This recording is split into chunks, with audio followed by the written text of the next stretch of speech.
नमस्कार, crime petrol सतर्क में मैं रेणुका छाने आप सबका स्वागत करती हूँ।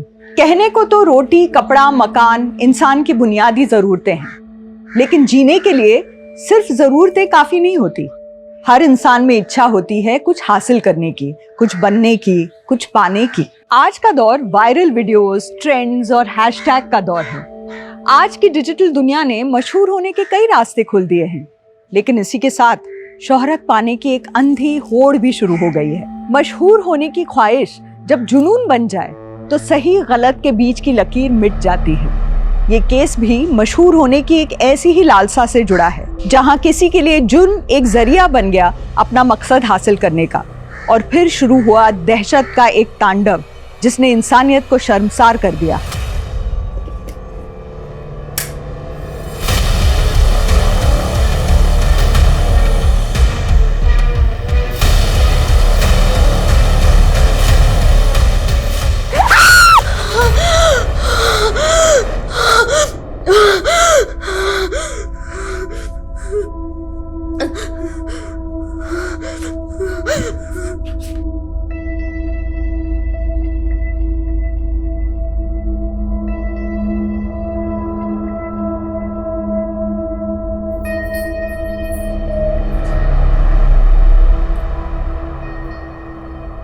बेटा तृप्ति, तेरी उम्र में लड़कियां प्रिंस चार्मिंग के सपने देखती हैं, पर तेरे तो ख्वाब ही कुछ और हैं। तू तो सबसे अलग रहना चाहती है, उड़ना चाहती है कामयाबी के आसमान पे, है ना तृप्ति? नहीं, ऐसी मैं 10 साल पहले थी, अब नहीं। अब सब कुछ बदल चुका है। मेरे सपने, ये फीलिंग्स सब बदल गए। मेरे दिल पर इतने पत्थर रखे हैं, इतने पत्थर। कभी कभी तो ऐसा लगता है जैसे मैं खुद पत्थर दिल हो गई हूं। मैं अपनी मासूमियत, अपने सपने सब वापस चाहती हूं। आप जानती हैं, मैं रोना चाहती हूँ, पर इसलिए नहीं रोती कि कहीं कोई मुझे कोई कमजोर ना समझ ले। तृप्ति बुआ, आप किससे बातें कर रहे हो?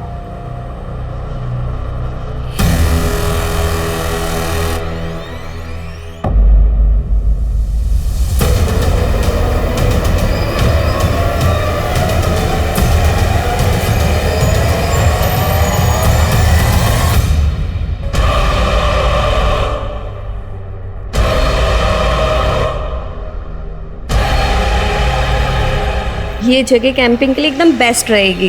तुम्हें बहुत मजा आएगा मेघा, है ना? मेघा कहाँ खो गई? क्या आप उनसे सच में बात करती हो और वो आपको दिखती हैं? हाँ, जैसे एक अंधेरे में रोशनी की किरण, बिल्कुल वैसे वो मुझे दिखाई देती हैं। मुझे भी बात करनी है उनसे। हाँ, मैं करवाऊंगी। हाँ मुकुंद जी, बोलिए। ये कैसे हो सकता है? इस महीने ये दूसरा टेंडर हमारे हाथ से निकला है, वो भी सिर्फ 1 रुपए के मार्जिन पर मैडम। इस टेंडर की भी कोटेशन शुक्ला ने ही फाइनल की थी ना? तभी शुक्ला आज ऑफिस नहीं आया मैडम। एक काम करिए, उस्मान को ले जाइए और शुक्ला को उठाकर ऑफिस लेकर आइए। साहब नाश्ता। हाँ आया।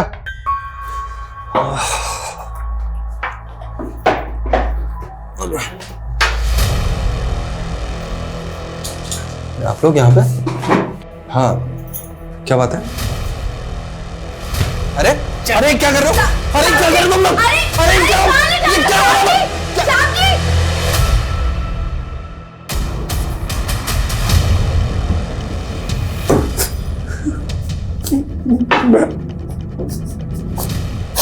मैं सब कुछ तो ले लिया, मोबाइल, घड़ी, चश्मा, कुछ। 11 करोड़ का नुकसान हुआ है मेरा, वो भी सिर्फ तेरी वजह से। एक पैसा तुझसे वसूल करूंगी मैं। चल साइन कर इस पर। आज से तेरा घर, कार, पीएफ सब कंपनी को ट्रांसफर कर रहा है तू, वो भी अपनी मर्जी से। प्लीज मैं बर्बाद हो जाऊंगा। Sign it. पापा आपका यादें कल क्या है? मेगा तंग मत करो मुझे नहीं याद है कल क्या है। जाओ मम्मा से पूछो, जाओ। मम्मा, पापा का तो याद ही नहीं है कि कल क्या स्पेशल डे है। प्लीज मेगा डिस्टर्ब मत कर। तुम दोनों के पास अपनी बेटी के लिए भी समय नहीं है। इतना भी याद नहीं कि कल मेघा का बर्थडे है।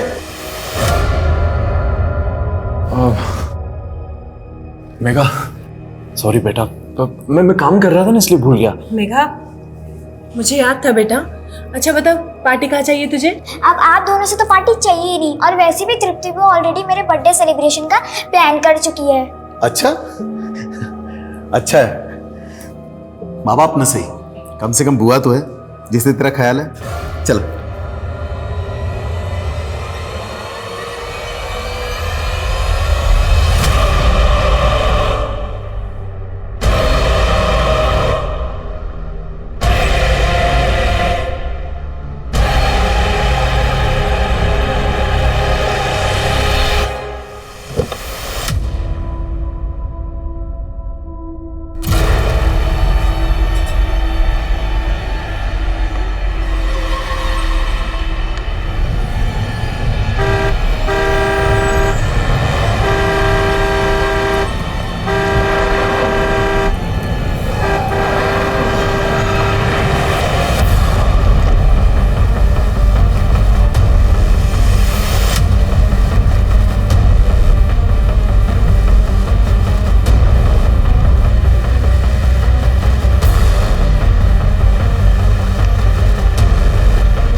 क्या क्या क्या हुआ?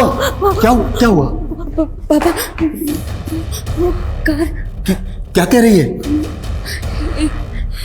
एक कार मेरा पीछा कर रही थी। पापा, इसने आजकल दवाइयाँ खाना छोड़ दी है, तो जो है नहीं वो इसको दिख रहा है।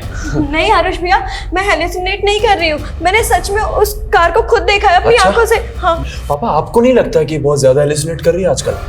इस हालत में क्या ये बिजनेस को संभाल पाएगी? आरुष भैया, आप बात मत बदलिए। बिजनेस संभालने में मैं आपसे बेहतर हूँ। तभी तो सारे टेंडर छूट रहे हैं ना एक साथ। देखिए शांत हो जाओ दोनों। तृप्ति बेटा, तुम अंदर जाओ और आराम करो।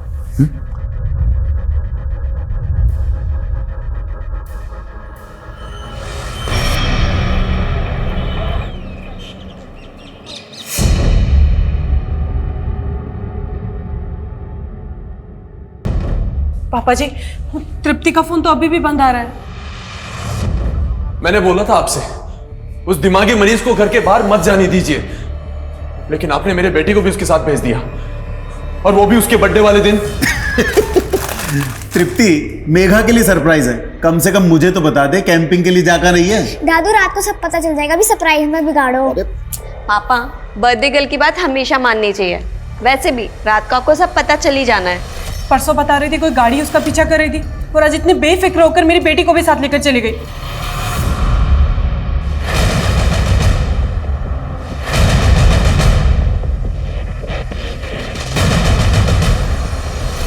Crime branch, Adil Khan. Surendra ji, DCP sir ने फोन करके बताया कि आपकी बेटी तृप्ति गायब है। मेरी बेटी तृप्ति नहीं, मेरी पोती भी मिसिंग है। जी, डीसीपी सर ने बताया। हम आपकी बेटी के फोन की लोकेशन को ट्रैक कर रहे हैं। आप लोगों को किसी पे शक? हाँ, परसों एक कार मेरी बेटी की कार को फॉलो कर रही थी। मुझे शक है इंस्पेक्टर, कोई तो है जो मेरी बेटी को परेशान कर रहा था। सर, तृप्ति का फोन कैलाशपुरी जंगल के आगे जो एरिया वहां पे बंद हुआ था, पेट्रोलिंग टीम को इन्फॉर्म कर दिया है। सुरेंद्र जी, आपकी बेटी उस जंगल वाले एरिया में क्यों गई होगी? No idea sir.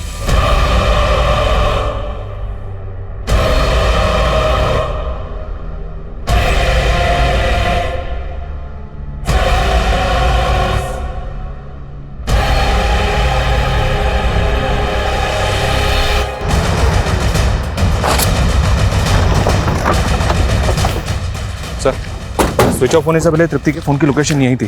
Patrolling team को तृप्ति की कार यहीं मिली। कार यहाँ मिली है तो वो दोनों भी यहीं कहीं होनी चाहिए। पूरा एरिया सर्च करो। सर्चिंग शुरू कर दिया सर। 2 टीम जंगल में पूरी तरह से सर्च करेंगे।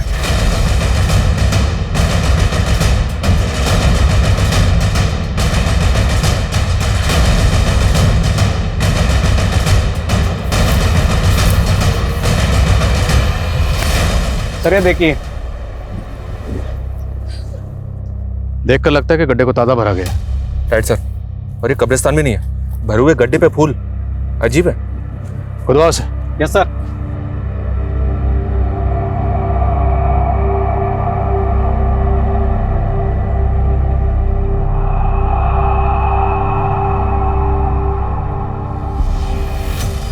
ये तो मेघा है सर। अगर मेघा को मारकर यहाँ गाड़ा गया है तो इसके साथ जो दूसरी लड़की थी तृप्ति, वो भी किसी अनहोनी का शिकार हो सकती है। मनीष, जल्दी से बैकअप टीम बुलाओ, हमारे पास वक्त बहुत कम है। उस लड़की की जान खतरे में हो सकती है। क्विक। Okay sir.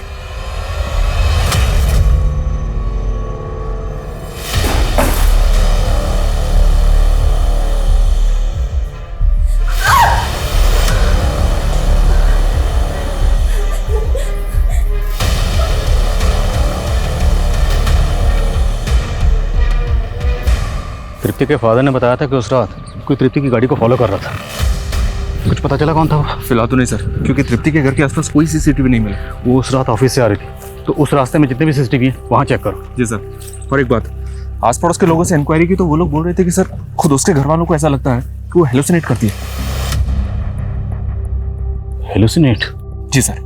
डिटेल में तो पता नहीं चला है, लेकिन कुछ भूत प्रेत का चक्कर है।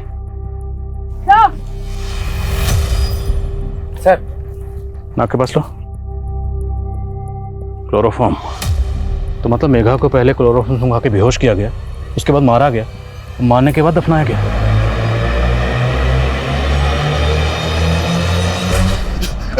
मेघा! मेघा मेरी बच्ची! मेघा!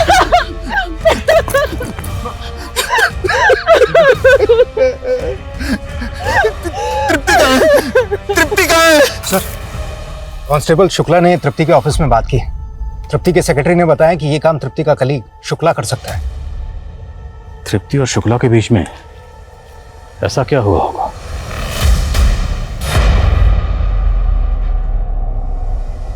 सर!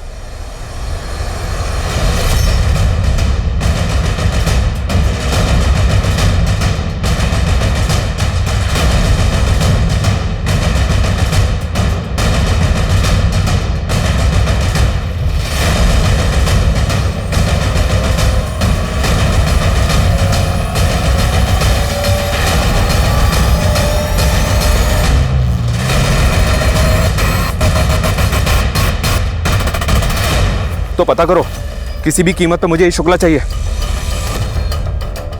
जब्त करो सारा सामान। सर, मेघा के मर्डर में शुक्ला का पक्का हाथ है, ये फरार हो गया। मनीष, शुक्ला को तो हम ढूंढ लेंगे, पहले तृप्ति को ढूंढो। अगर ये कांड वाकई तृप्ति ने किया है तो यहाँ से बहुत दूर चली गई होगी। पूरे जंगल में और शहर से बाहर जाने वाले जितने भी रास्ते हैं सब जगह अलर्ट भेजो। Okay sir.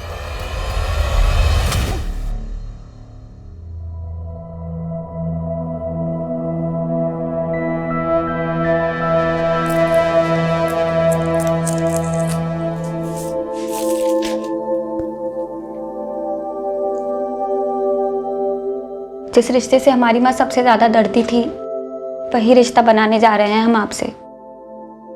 जैसे हमारे मामा ने हमारी माँ को धोखा दिया, आप मत दे दीजिएगा। अरे पागल हो गया? हाँ, अगर धोखा देना होता तो बहन थोड़ी ना बनाते। कभी भी आजमा लेना, और तुम्हें वादा किए हैं तुम्हारी रक्षा करने का, और हमेशा निभाएंगे। अच्छा वैसे एक बात बताओ, तुम्हारे मामा तुम्हारे मम्मी के साथ किए क्या थे? बेच दिया था उन्होंने। ये तृप्ति की स्वर्गवासी माँ की तस्वीर है, गीतांजलि की। सुरेंद्र जी, हमें टेंट में जिस तरह का सामान मिला है वो कुछ तंत्र वंत्र का सामान था, जैसे स्पिरिट्स को बुलाने के लिए लोग इस्तेमाल करते हैं, कुछ ऐसा सामान था। क्या आपकी बेटी तृप्ति किसी तांत्रिक वांत्रिक के चक्कर? नहीं, तृप्ति ने पैरानॉर्मल साइकोलॉजी और मेटाफिजिक्स में पढ़ाई की थी। पैरानॉर्मल एक्टिविटीज को डिटेक्ट करना तृप्ति इस काम के लिए क्वालिफाइड थी। जब तृप्ति 18 साल की थी तब उसकी माँ कैंसर के कारण चल बसी। तृप्ति अक्सर अपनी माँ से बात करती थी। उसका तो यह भी कहना था कि वो अपनी मरी हुई माँ को देख भी सकती है। मतलब वो अपनी माँ को इमेजिन करती थी? She was hallucinating? नहीं, खैर छोड़िए, आप इस मामले में क्यों पढ़ रहे हैं? आप प्लीज मेरी बेटी को ढूंढिए ना, हम पहले ही मेघा को खो चुके हैं। देखिए सुरेंद्र जी, हमें कुछ तो खटक रहा है। मेघा की लाश मिलना तृप्ति का गायब होना और मेघा की लाश हमें जिस तरह से मिली है वो एक गड्ढे में गड़ी हुई थी और उसके ऊपर फूल चढ़ाए हुए थे कब्र बनाकर, ये किस तरह की पैरानॉर्मल एक्टिविटी है? तो आप कहना क्या चाहते हैं कि मेरी पोती को किसी प्रेत या भूत ने मारा है? सुरेंद्र जी, ये आप कह रहे हैं, लेकिन टेंट में हमें जिस तरह का सामान मिला है वो तंत्र मंत्र का सामान, सिर्फ इतना नहीं, हमें वहाँ ये खत भी मिला है। ये खत तृप्ति ने अपनी माँ के नाम लिखा है, जिसमें उसने लिखा है कि माँ, आज आपकी पोती का जन्मदिन है।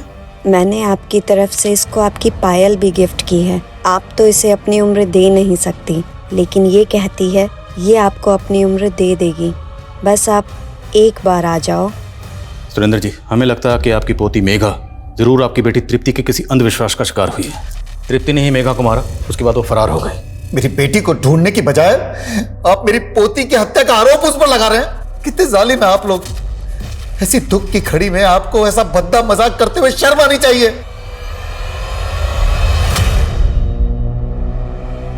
ऐसा लगता है इस जगह को भी ताज़ा ताज़ा भरा गया है, लेकिन यहाँ पर फूल नहीं है। मंडल, खोदो जरा से।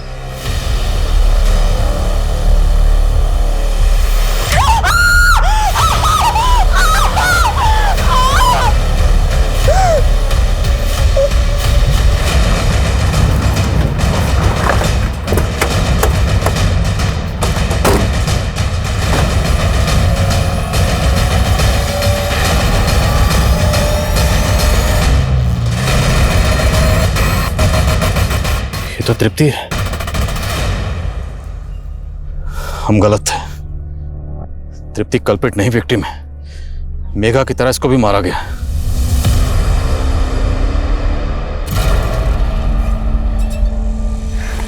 ये लीजिए भैया आपका चेक।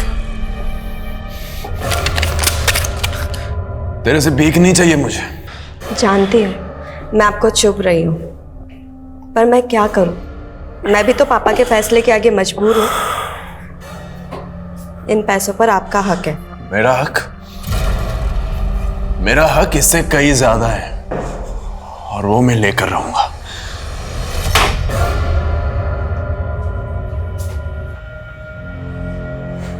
क्या हुआ? कुछ नहीं, मुझे नींद आ रही, सोने जा रहा हूँ मैं।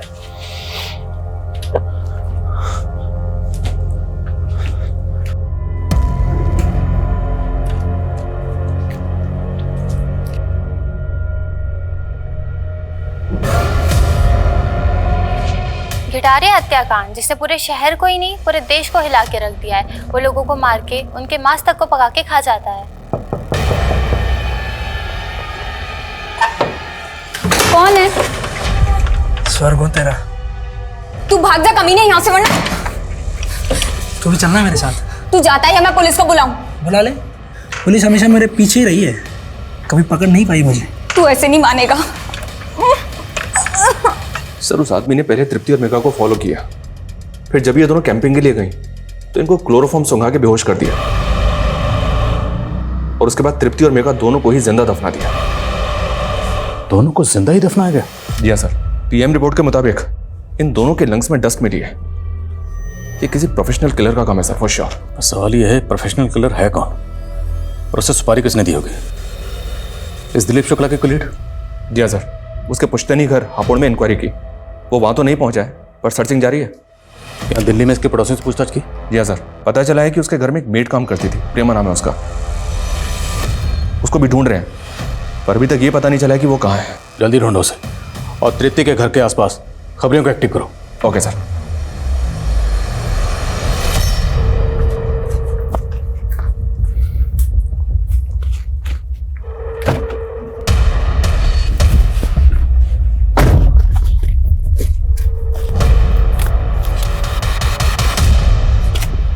दिव्या, अच्छा हुआ तूने मुझे बचा लिया।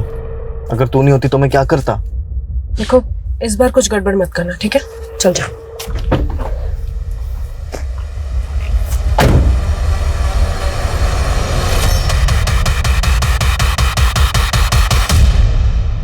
सर ये देखिए, ये तृप्ति की कार और इसके पीछे ये एक दूसरी कार। ये जो पीछा कर रहा है ये है कौन? सर, कार ओनर का नाम नवीन कुमार है, झंडेवालान में रहता है। इस नवीन का तृप्ति से क्या कनेक्शन है? सर, ऐसा कोई कनेक्शन अभी तक तो सामने नहीं आया। तो इस नवीन कुमार को जरा सामने लाओ। सर। तू मेरे घर के अंदर कैसे घुसा? अब इतना मत सताना। देख, तूने मुझे शादी के लिए हाँ कहा था। तूने मुझे झूठ बोल के प्यार किया। तू पहले से शादीशुदा है। तो छोड़ देंगे पहले वाली को। तू निकल यहाँ से। धक्का देती है, धक्का देती है, धक्का देती है, धक्का देती है।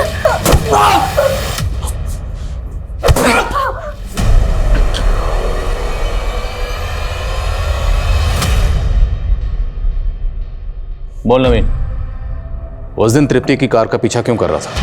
सर मैं पीछा नहीं कर रहा था सर। उस रात मैं अपने दोस्त से मिलकर लौट रहा था तो मैंने देखा कि उस औरत की कार की बैक सीट पर एक आदमी चाकू लिए बैठा है।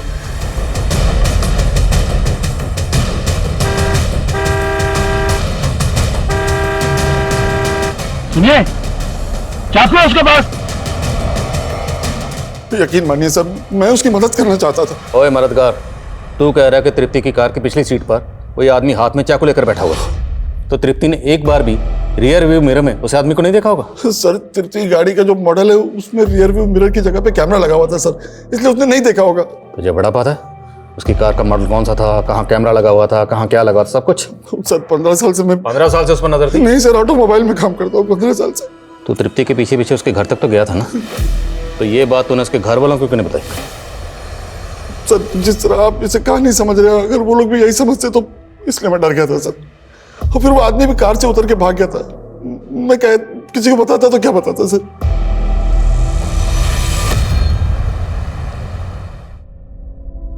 अच्छा मैडम, एक बात बताइए, हम सुने कि वो सुरेंद्र साहब की बेटी और पोती को किसी भूत ने मार दिया, ये बात सच है क्या? अरे भूत क्या मारेगा, भूत से ज्यादा खतरनाक तो उसका परिवार है। उसका भाई एक नंबर का बेवड़ा, और उसकी भाभी, उसकी तो पूछो ही मत। भैया और भाभी मार दी उनको? उस दिन अपनी बहन को मुसीबत में देखकर भी उसका भाई टस से मस नहीं हुआ।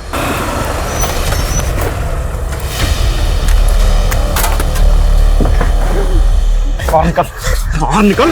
अच्छा, कौन था वो आदमी? तू इतनी जांच पड़ताल क्यों कर रहा है? अरे हम तो बस ऐसे, आप प्याज छाटिए ना। हाँ। अरे नहीं, हम दिल्ली जंक्शन से गाड़ी नहीं पकड़ेंगे, वहाँ सामान का बहुत जांच पड़ताल होता है। हम किशनगंज से गाड़ी पकड़ेंगे, वहाँ इतना जांच पड़ताल नहीं होता। और कौन था वो बाइक वाला? साहब, शुरुआत में तो हमें लगा कि कोई चोर उचक्का है, लेकिन वो तो पति निकला साहब। किसका पति? तृप्ति का, गौतम तलवार नाम है साहब उसका, और कुछ साल पहले उन दोनों का तलाक हो गया। ठीक है, अभी तो जा, कोई और अपडेट हो तो बताना। जी साहब।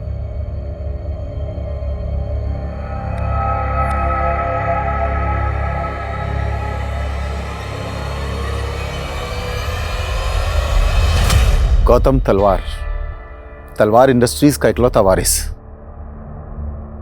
बड़े अरमानों से मैंने मेरी बेटी की शादी इतने बड़े घर में की थी, लेकिन करोड़ों का कारोबारी दहेज के लालच में मेरी बेटी तृप्ति को सताता था।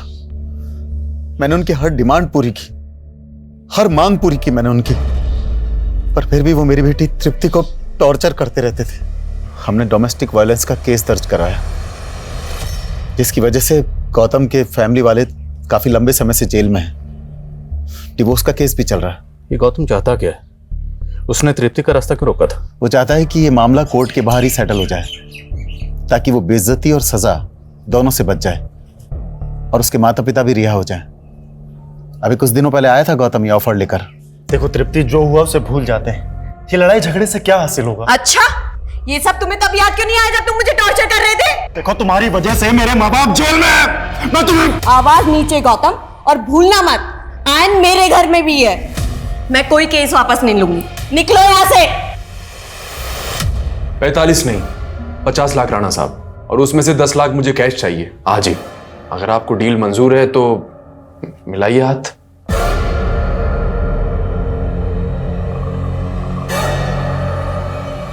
$5 लाख है।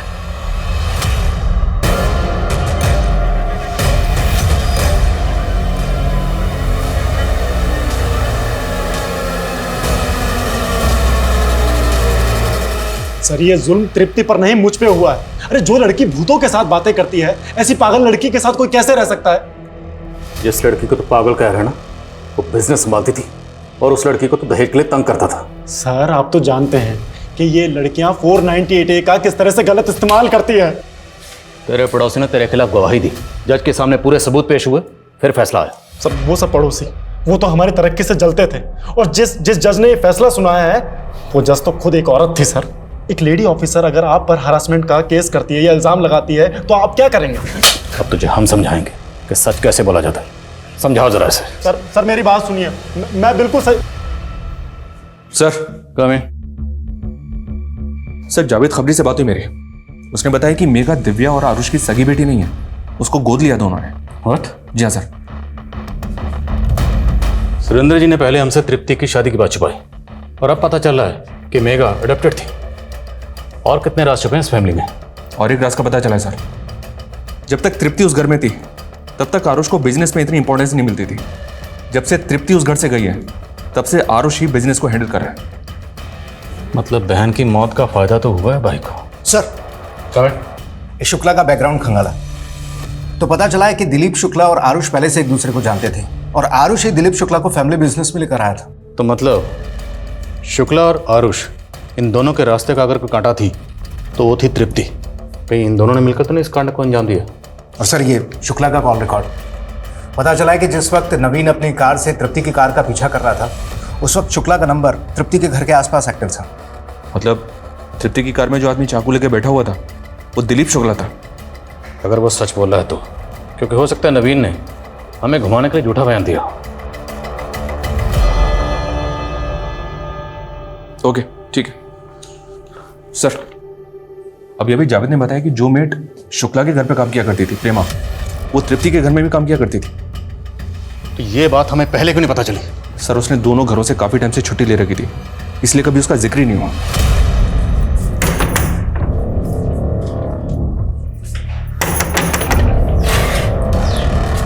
अरे प्रेमा दी कैसी हो? मैं अच्छी हूँ, तुम कैसी हो? और आनंद भाई कहाँ है? कहीं नजर ही नहीं आ रहे। अरे क्या हुआ, क्या सोचने लग गई? वो कुछ नहीं, आनंद भाई तो किसी काम से गांव से बाहर गए हुए हैं। एक काम कीजिए, आप मुंह हाथ धो लीजिए, मैं आपके लिए चाय बना देती हूँ। ठीक है।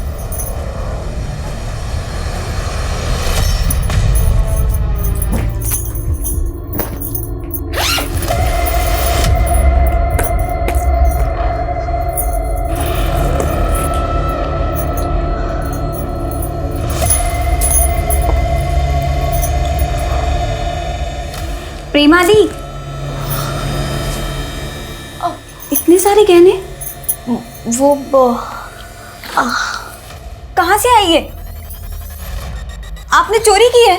नहीं नहीं सुरीली, चोरी नहीं की। वो मेरी मालकिन है ना तृप्ति दीदी, उन्होंने दी है। मेरी शादी है ना इसलिए। तृप्ति दीदी आपने बुलाया? हाँ होने वाली दुल्हन, ये सब तुम्हारे लिए निकाले मैंने। ये सब दीदी मैं कैसे? नहीं नहीं दीदी। हाँ नहीं नहीं, तुम रखो इन्हें, मेरी तरफ से तुम्हारी शादी का तोहफा। आप मुझे बेवकूफ मत समझिए, ये सब है ना फिल्मों में ही होता है, असल जिंदगी में नहीं होते। सच सच बोलिए, ये गहने कहाँ से आए हैं? वो मैंने वो क्या प्रेमा दिलीप शुक्ला के यहाँ भी काम करती थी? लेकिन प्रेमा ने कभी कुछ बताया नहीं। और मुझे भी शुक्ला ने कुछ नहीं बताया। प्रेमा मिलेगी तो सब बता देगी। प्रेमा रहने वाली कहाँ की थी?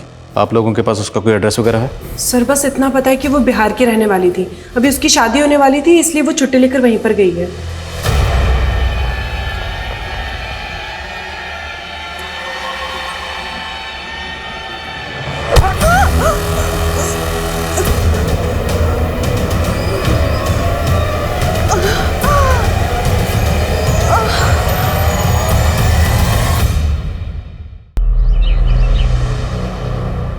हाँ साहब, प्रेमा 2 हफ्ते पहले आई थी अपनी बहन सुरीली के साथ अपनी शादी का न्योता देने। हम तो शादी की तारीख का राह देख रहे थे, पर 3 दिन पहले ही दोनों बहनें गायब हो गई और बेचारे लड़के वाले के परिवार वाले आए भी थे देखने। अरे मदन, हम क्या जाने कि सुरीली और प्रेमा कहाँ गए। अब देखो, जो भगवान को मंजूर था वही हुआ। अच्छा, ये प्रेमा के होने वाले पति मदन का पता तो होगा ही ना आपके पास? सब शायद शादी के कार्ड में लिखा हो।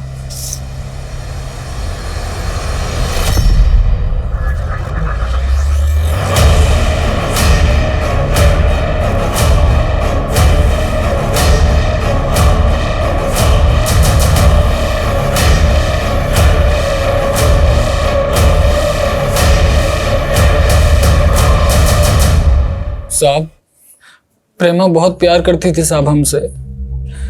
वो हमें ऐसे छोड़कर नहीं जा सकती साहब। हमें तो लगता है कि कुछ बुरा हुआ है उसके साथ। तुम प्रेमा के किसी रिश्तेदार को जानते हो? हाँ साहब, उसका एक मुंह बोला भाई है, आनंद। हमारा दोस्त है वो। उसी के जरिए मुलाकात हुई थी प्रेमा से और फिर बात शादी तक पहुंची थी। सब लोग बोलते हैं कि प्रेमा को हमसे शादी ही नहीं करनी थी, इसलिए भाग गई वो। लेकिन आप ही बताइए साहब, अगर प्रेमा को भागना ही था तो फिर सुरीली काहे भागी साहब? काहे गायब हो गई वो? पुलिस की तहकीकात दिल्ली से बिहार तक फैल चुकी थी। पुलिस ने अपनी कोशिशों में कोई कमी नहीं छोड़ी थी, लेकिन इन प्रयासों के बावजूद अब तक पुलिस के हाथ कोई ठोस सुराग नहीं लगा था। मेघा को गोद लिया गया था।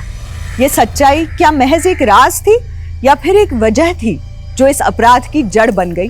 मेघा की मां दिव्या चोरी छिपे जिस शख्स को पैसे दे रही थी, वो कौन था? प्रेमा का गायब होना, सुरीली की मौत, क्या ये सभी वारदातें इस केस से जुड़ी हुई थी? नवीन और गौतम के बयानों पर यकीन करके पुलिस क्या कोई गलती कर रही थी? और इन सभी सवालों के बीच एक सवाल ये भी था कि दिलीप शुक्ला कहाँ था? क्या दिलीप शुक्ला ने अपनी बेइज्जती का बदला लेने के लिए ये कत्ल किए या करवाए थे? सवालों का ये कोहरा हटाने में पुलिस के खबरी नेटवर्क ने एक अहम भूमिका निभाई, जिससे इस केस को एक क्रूशल ब्रेक थ्रू मिला। नहीं सर, सच बोल रहा हूँ सर, मैंने ऐसा कुछ नहीं किया सर। बकवास बंद कर। ऑफिस के गार्ड ने तुझे पार्किंग लॉट में तृप्ति की गाड़ी के पास मंडराते हुए देखा, और जिस दिन तृप्ति गायब हुई तेरे फोन की लोकेशन तृप्ति के घर के पास थी। तू ही बैठा था ना उसकी गाड़ी में चाकू लेकर? तृप्ति मैम की गाड़ी में वो मेरा चश्मा रह गया, तो गाड़ी खोल दो जरा। जी सर। सर मैं मानता हूँ कि मैं उसकी कार में चाकू लेकर बैठा था, लेकिन सर मैं सच कह रहा हूँ, मैंने उसे नहीं मारा सर।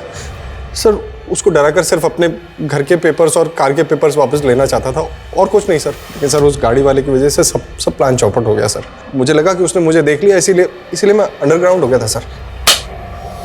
अंडरग्राउंड हो गया या तृप्ति और मेघा को मारकर अंडरग्राउंड कर दिया? दोनों को मारकर दफना दिया तूने? मैं सच कह रहा हूँ सर, मैंने ऐसा कुछ भी नहीं किया सर। मैं सर नोएडा के एक फ्लैट में अंडरग्राउंड था। आप चाहे तो पता कर सकते हैं सर। मेरे दोस्त हमने प्रेमा तेरे घर पे काम करती थी ना, वो भी तेरे साथ अंडरग्राउंड हुई थी? प्रेमा? उसका क्या लेना देना है इस केस से? सर वो तो कह रही थी कि उसकी शादी होने वाली, और उसने कहा था कि वो काम छोड़ देगी। काम कब छोड़ा? हाँ 6 तारीख को सर। और 7 तारीख को तृप्ति का मर्डर हुआ, और तब से प्रेमा गायब है, और उसने कोई शादी वादी नहीं की। ये बता कि तू तृप्ति की कंपनी में जो गवर्न करता था वो किसके कहने पर करता था? अपने कॉलेज के दोस्त आरुष के कहने पर, है ना? नहीं सर, ये सब मैं सिर्फ और सिर्फ दिव्या के कहने पर करता था। क्यों? सर उसने आरुष से शादी सिर्फ और सिर्फ पैसों के लिए की थी, और पिछले कई सालों से अपने बॉयफ्रेंड पुलकित को पैसे भेज रही चोरी छुप के। लेकिन जैसे ही तृप्ति आई ना सर, सारी चीजें बदल गई। तो इसलिए दिव्या ने आरुष के जरिए तुझे वापस तृप्ति की कंपनी में रखवाया ताकि गबन कर सके। जी सर।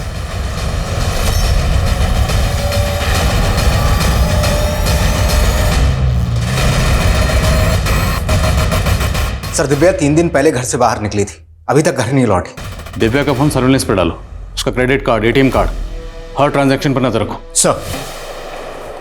सर हमें सर ये प्रेमा के भाई आनंद के बारे में एक इन्फॉर्मेशन मिली है। ये एक वांटेड क्रिमिनल है, इसने प्रदीप नाम के एक आदमी को मारा था। हालांकि स्टेटमेंट ये है कि इसने अपनी बहन के डिफेंस में प्रदीप को मारा था। ये अभी तक जेल में था, लेकिन 1 महीने पहले ही पैरोल पे बाहर आया है। इस आनंद के लिए लुकआउट नोटिस जारी करो। Okay sir. हाँ ठीक, लेकिन जल्दी पता करो। Okay sir. तृप्ति की भाभी दिव्या का कार्ड गाजियाबाद के एक होटल में स्वाइप हुआ है। तुरंत पहुंचो वहां। सर मुझे आरुष से कभी शादी करनी ही नहीं थी, वो तो मजबूरी में करनी पड़ी। मैं और मेरा बॉयफ्रेंड पुलकित, हमारे सपने बड़े थे लेकिन जेब खाली। इसलिए आरुष की कंपनी से पैसा लूट कर अपने उस बॉयफ्रेंड को देती रही। जी सर। सर मैंने पुलकित के लिए बहुत कुछ किया, पर पुलकित ने मेरे साथ वही किया जो मैंने आरुष के साथ किया। सर वो मुझसे मिलने होटल आया था,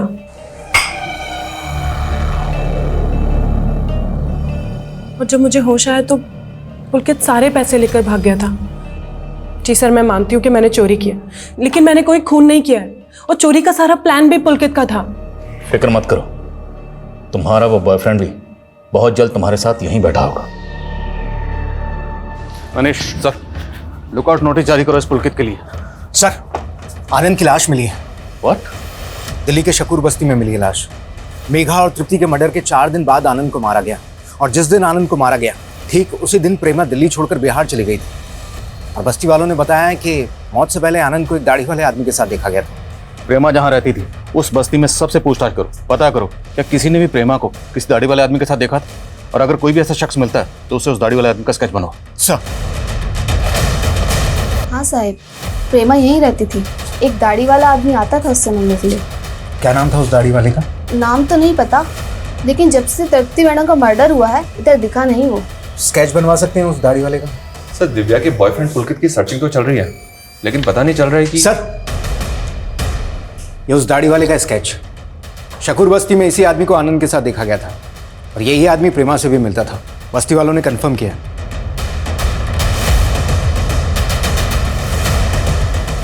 मुझे ऐसा लग रहा है सर, इस आदमी को कहीं देखा है मैंने।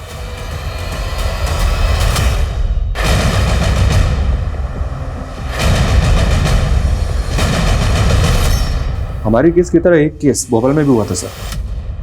इस केस में भी लड़की को तृप्ति और मेघा की तरह बेहोश करके जिंदा दफना दिया गया था। मॉडस ऑपरेंडी सेम है, तो क्या हम किसी सीरियल किलर से डील कर रहे हैं? सर, मैंने इस दाढ़ी वाले का स्केच भेजा था एनसीआरबी में। वहां से पता चला कि सुजीत नाम का एक क्रिमिनल है उनके डेटाबेस में। और इंटरेस्टिंग बात यह है कि जब ये सुजीत तिहाड़ जेल में सजा काट रहा था, उसी वक्त आनंद भी वहीं पर सजा काट रहा था। सर एक minute. My God,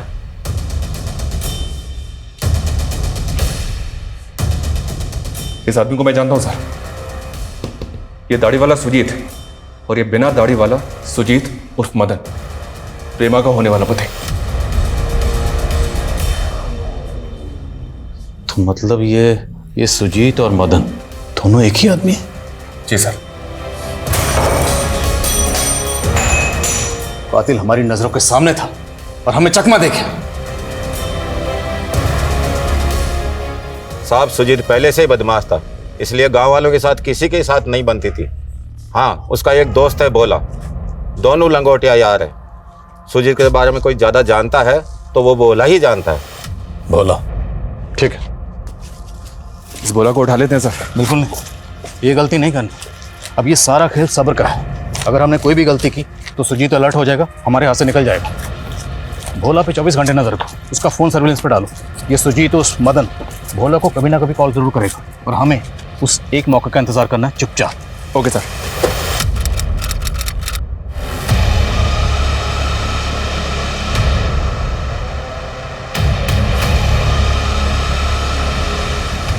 sir, finally 6 महीने बाद भोला के कॉल रिकॉर्ड्स में काम का नंबर मिला है। पिछले 4 दिन से इस नंबर से भोला को लगातार कॉल आ रही है, और काफी लंबी बातें होती हैं। आखिरकार जिस मौके का हमें इंतजार था वो मौका आ ही गया। लखनऊ चलने की तैयारी करो। इस सुजीत उर्फ मदन को इस बार दिल्ली दर्शन करवा के मानेंगे। Okay sir.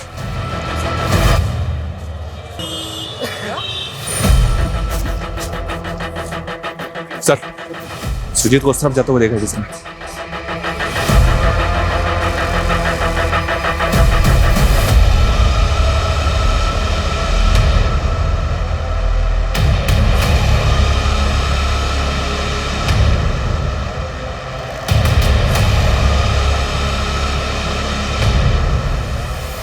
क्या है? रुक सर।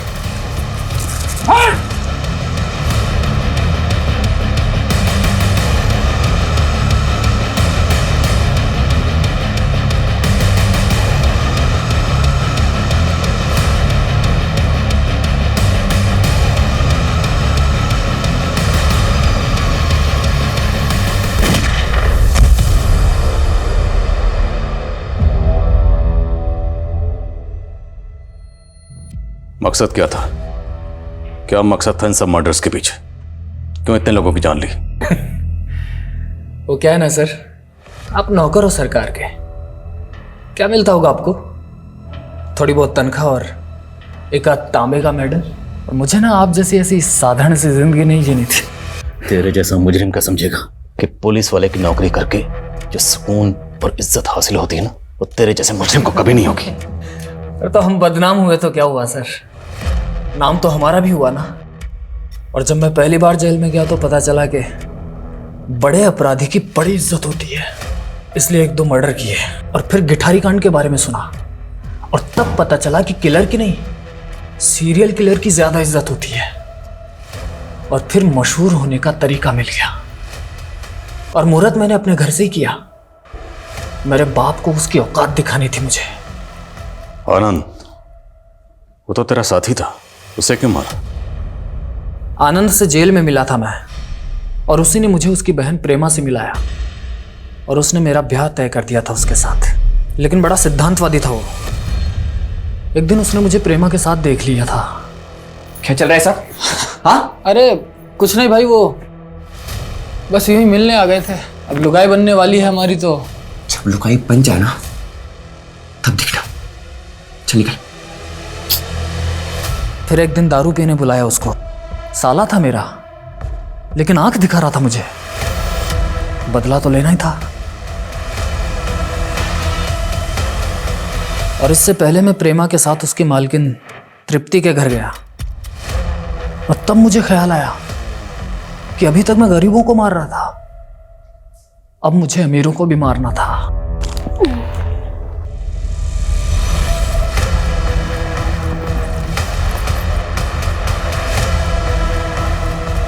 को मारा और फिर वापस आकर उसकी बुआ तृप्ति को भी मोक्ष दिला दिया मैंने। प्रेमा और श्रीली का क्या किया? दोनों जोर शोर से तैयारी कर रही थी शादी की, तो उनको भी निपटाना था।